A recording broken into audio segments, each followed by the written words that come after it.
Bellinghamster, unofficial mascot of the city of subdued excitement, Bellingham, Washington. Hi, I'm Marianhamster, and definitely not a mascot. We're here in the Village Green Park in the Fairhaven district of Bellingham, Washington, sharing a bench with a statue of Dirty Dan Harris, an early entrepreneur of Fairhaven. Behind us is the famous Colophon Cafe. In front of us is the green, with surrounding pergolas with benches.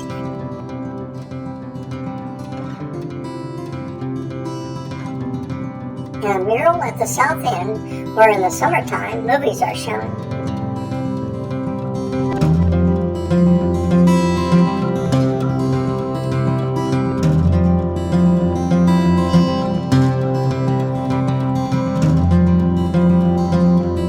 Painted in 2000 by Lanny Little, assisted by 5 high school interns. The pictorial features a view of 1927 Fairhaven and denizens, past and present.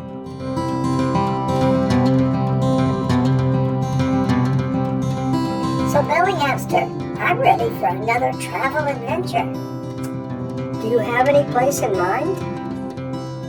I've always wanted to see El Prado. Let's do it. Google Earth Pro, destination Museo El Prado, Madrid, Spain.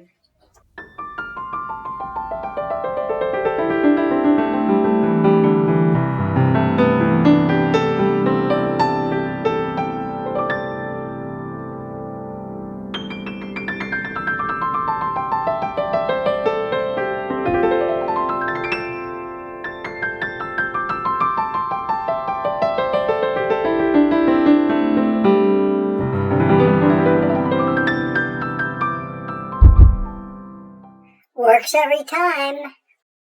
This is the Goya entrance to the museum. Look back there.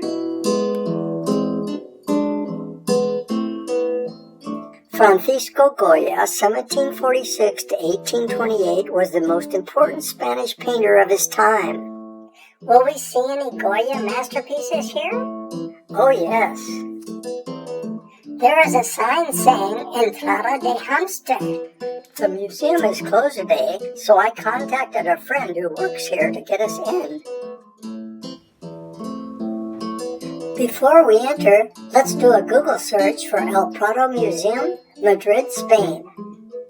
Museo del Prado is the world's richest and most comprehensive collection of Spanish painting, as well as masterpieces of Italian and Flemish art.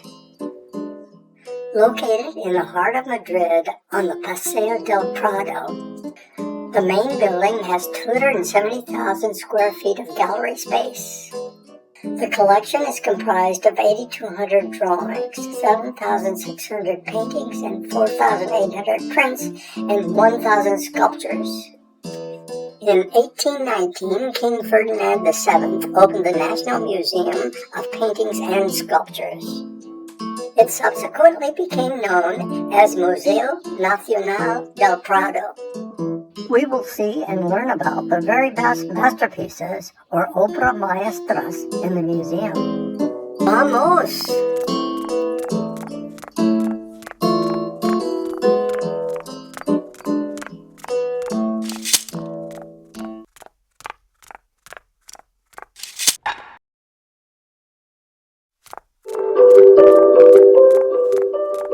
The museum's oldest works are housed on the ground floor, including medieval and Renaissance art with a focus on German and Flemish painting, as well as Italian early Renaissance art. We're heading for Sala 49, or Hall 49.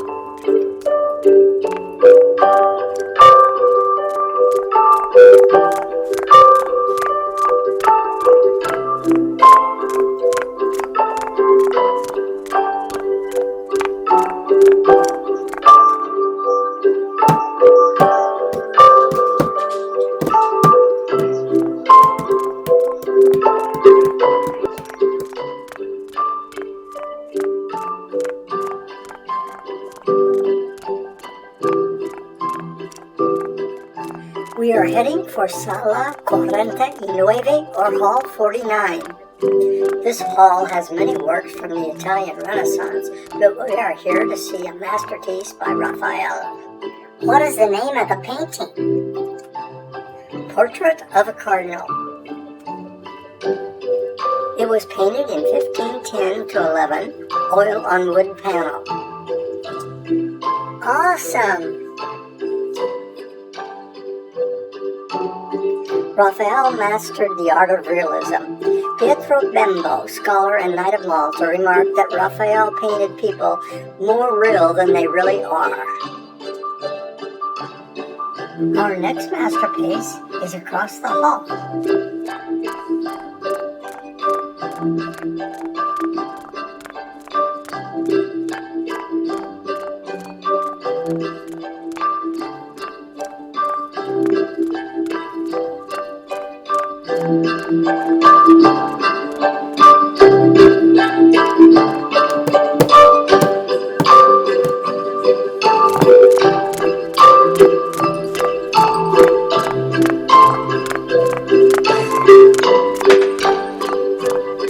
This is Sala 55B, where masterpieces by Albrecht Dürer, or as the Spanish call him, Alberto Durero, are housed. Adam and Eve, oil and wood panels painted in 1507, was the first depiction of the nude at human scale in German art. He depicted himself as a self-confident young artist at the height of his ability.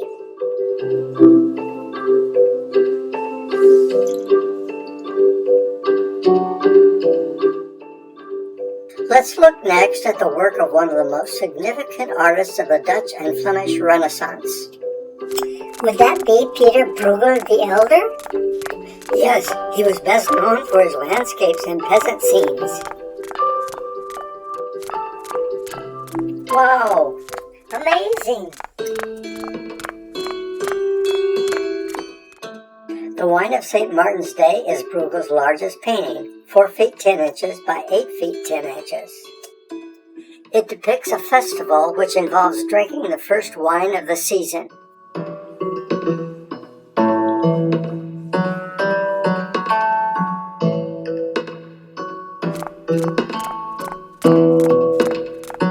The Triumph of Death, painted in 1562, oil on paper. It is the stark vision of dark symbolism that reflects the artist's insight into human mortality and the pervasive nature of death. The next hall has works by an incredible artist, the Dutch painter Hieronymus Bosch, called El Bosco by the Spanish. His works contains fantastic illustrations of religious concepts and narrative. This triptych on wood panel is named Adoration of the Magi. The left panel portrays St. Peter and the donor. The center is Mary and Jesus receiving the adoration of the Magi, or 3 wise men. On the right is St. Agnes de Gramme, another donor. Look, Marian. When the shutters are closed, a Versailles painting of Gregory the Great is revealed in front of an altar to Jesus Christ. What is a Versailles painting? A painting in tones of a single color and especially gray. Look, another triptych, or in Spanish, tríptico, by El Bosco. The Haywain triptych shows the progression of sin from Eden to hell. In the central panel, the Haywain, laden with early possessions, is being pulled by devils, while nobles and peasants strive to gain life's pleasures and possessions.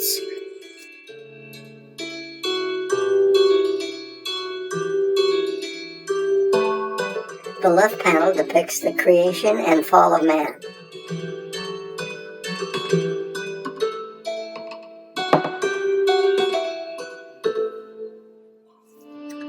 The right wing represents Bosch's vision of hell.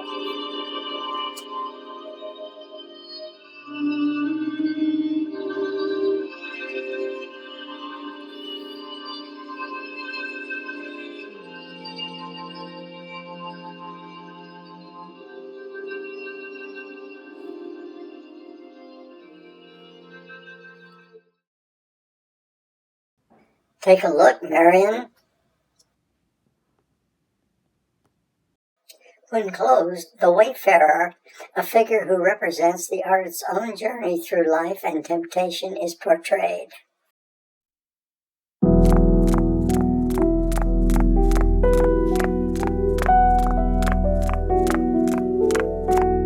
This is perhaps the most famous work by Bosch, The Garden of Earthly Delights. Oh yes, fantastical and bizarre depictions of religious parables set him aside from his contemporaries. I have read he is often considered a precursor to surrealism. Yes, let's take a close look. The left panel depicts the Garden of Eden with God presenting Eve to Adam.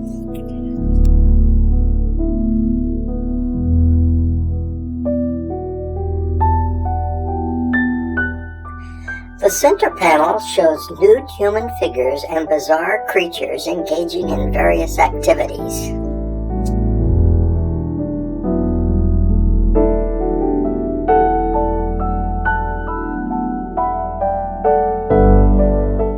The right panel depicts hell, where man is tormented and punished for his sins.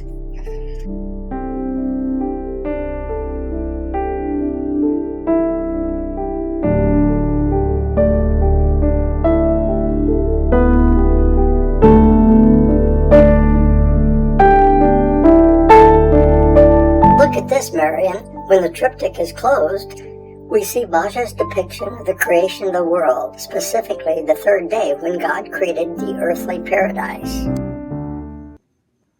Awesome, so imaginative and expressionistic. We have one more master of the Northern Renaissance to see. Roger van der Weyden was born in the beginning of the 16th century. He was quite successful in his lifetime, creating many religious paintings and portraits of nobility. His realism and composition was outstanding for his time. Painted in the mid-16th century, Descent from the Cross is considered a masterpiece for its use of space and emotional intensity.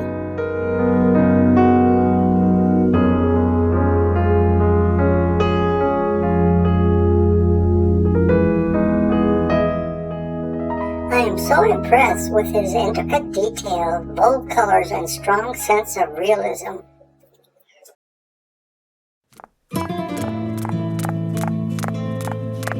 Do you hear the background music? Yes. Does that mean we're going to see some Spanish masters? I think so. Look. Wow, 2 Goya masterpieces.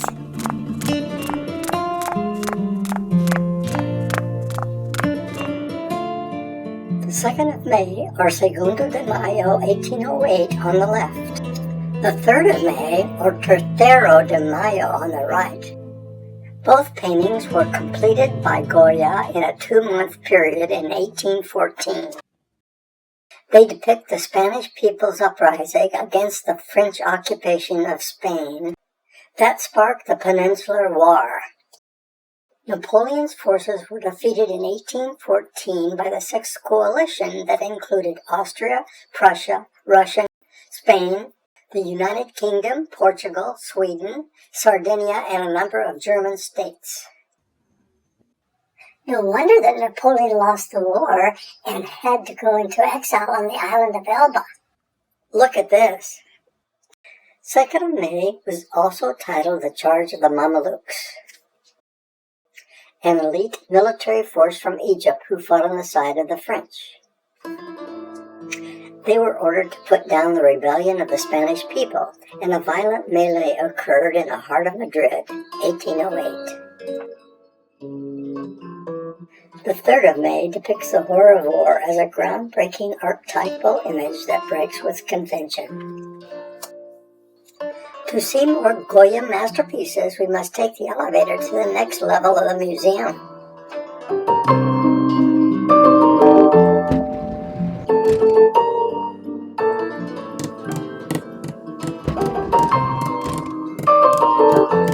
Will our viewers wonder how we push the elevator button?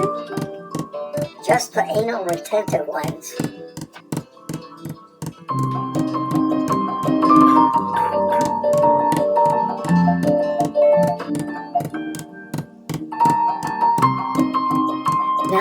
we'll see two of Goya's most famous works. The clothed maja, or maja vestida, and the naked maja, la maja desnuda. What does maja mean? Maja in Spanish means nice, pretty, but of the lower class. Goya again broke from convention by portraying a nude staring directly at the viewer, and another first, pubic hair. That must have been quite shocking for its time. The model for the paintings is thought to have been the mistress of the patron who commissioned the works. Look, 250 years before Goya, Titian portrayed the nude as Venus with an organist and Cupid. Our next masterpiece to see was painted by the Andalusian Baroque painter Bartolomé Esteban Murillo. Best known for his religious subjects, Murillo has 90 paintings in El Prado. La Inmaculada Concepción de los Venerables was painted for the cathedral in Sevilla. It was looted by the French in the Peninsular War in 1813 and taken to France. It remained in the private collection of a French field officer who had confiscated the painting. After his death, it was purchased by the Louvre, where it remained until 1941, when the Vichy government made a trade with Franco, the dictator of Spain.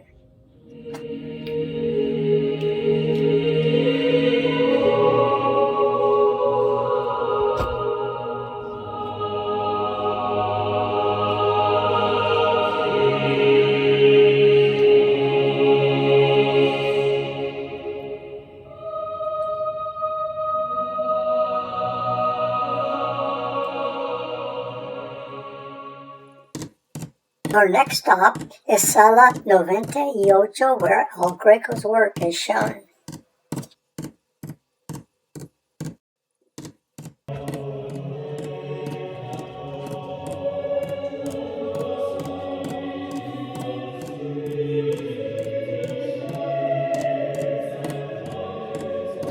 Wow, look at all the paintings by El Greco. El Greco, whose real name was Domenicos Theotokopoulos, was a Greek artist who lived in Spain and is best known for his highly expressive and elongated figures. He is considered by many to be a precursor to 20th century Expressionism. Adoration of the Shepherds is one of El Greco's last paintings, done in 1614 to hang over his own tomb in a convent in Toledo, Spain.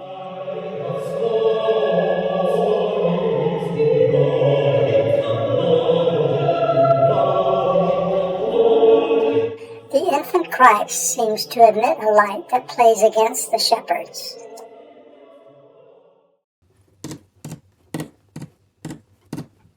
Last but not least, Diego Velázquez.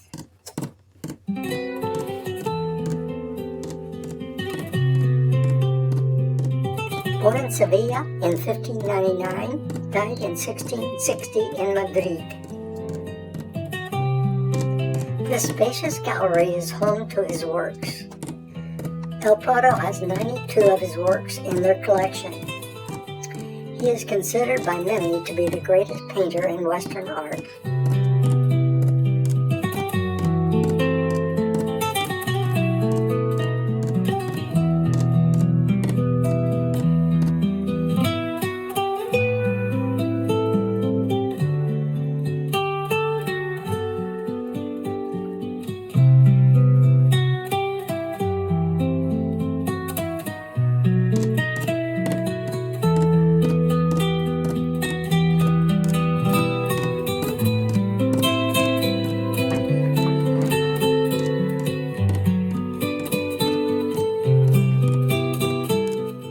Las Meninas, or Maids of Honor, 10.5 feet by 9 feet, was painted by Velázquez in 1656.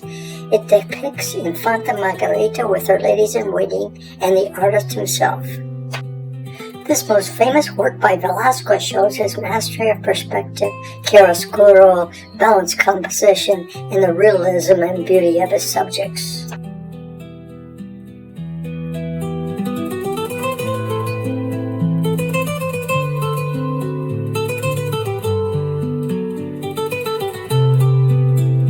Golly, Bellinghamster, this has been an awe-inspiring visit. I'm glad you recommended it, Marian. It is time for us to go.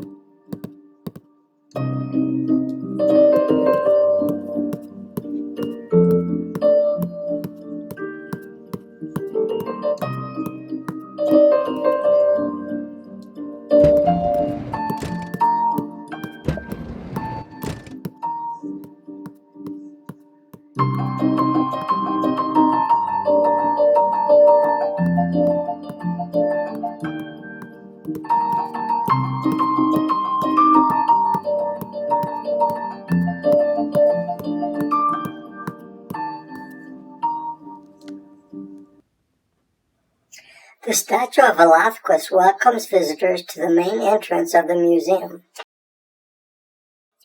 He holds a brush, palette, and maul stick.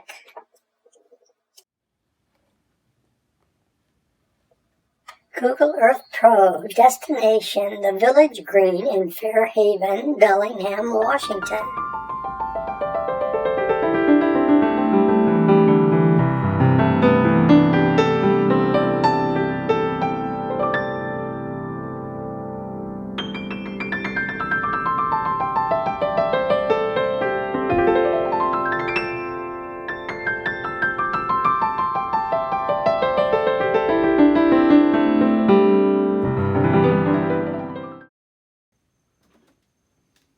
So Bellinghamster, we're home.